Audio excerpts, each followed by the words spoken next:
Quisiera ahora invitar a los Estados miembros a ponerse de pie y observar un minuto de silencio en memoria del excelentísimo Kofi Annan, séptimo secretario general de las Naciones Unidas.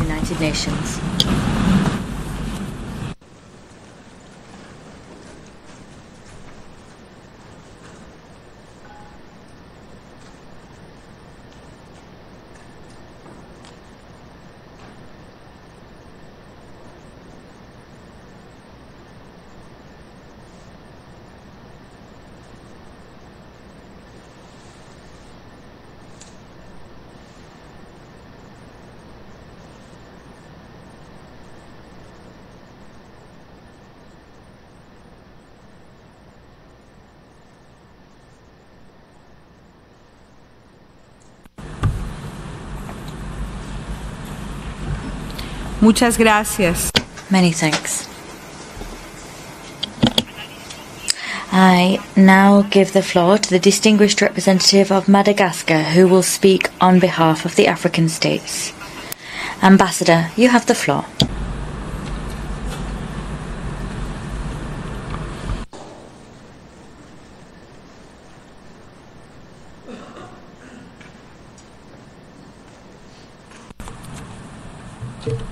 Madame la Présidente de l'Assemblée Générale, Secretary General,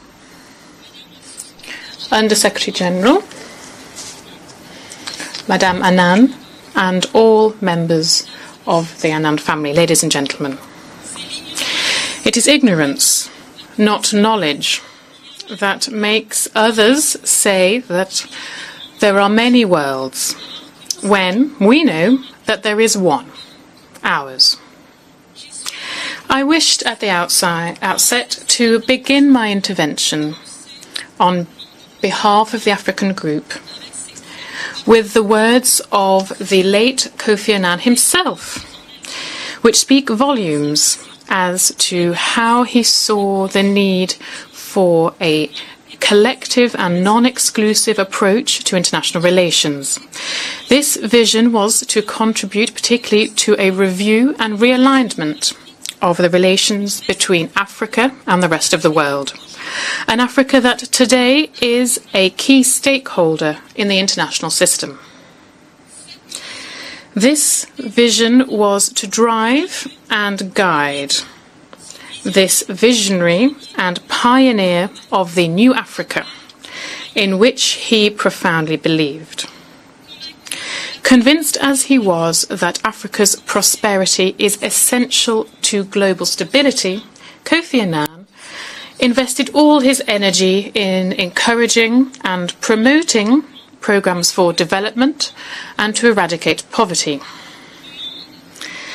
The world, and particularly our continent, will always remember a personality of conviction, steeped in culture and tenacity, firmly rooted in his innate sense of duty, someone who worked so much to pursue equity, justice, and peace across the world, and particularly on our continent. Happy is he who has been able to honour his commitments, so they say. And with the world as a whole, I am convinced that this applies to the late Kofi Annan too. Since the beginning of his exceptional life, always relying on the principles of attention to others, of living together in peace and between peoples, he demonstrated the desire to contribute to break the world free from poverty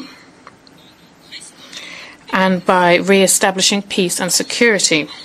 He worked tirelessly, particularly by beginning the process for transforming our organization to improve its functioning, which is a precursor in such a way of the reforms that we have decided this year to undertake under the leadership of the Secretary General, Antonio Guterres.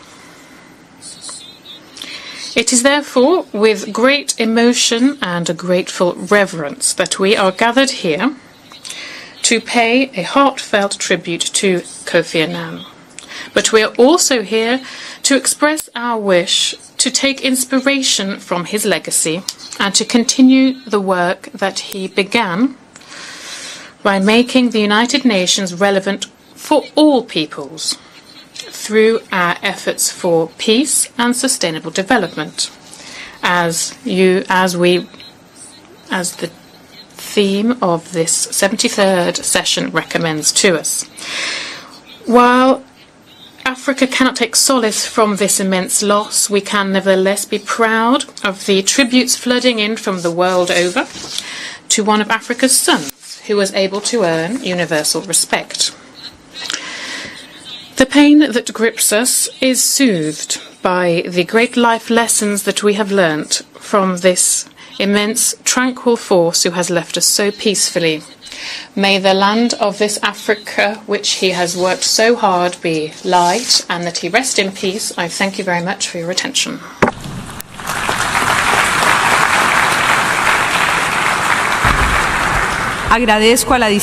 I thank the distinguished representative of Madagascar, and I now give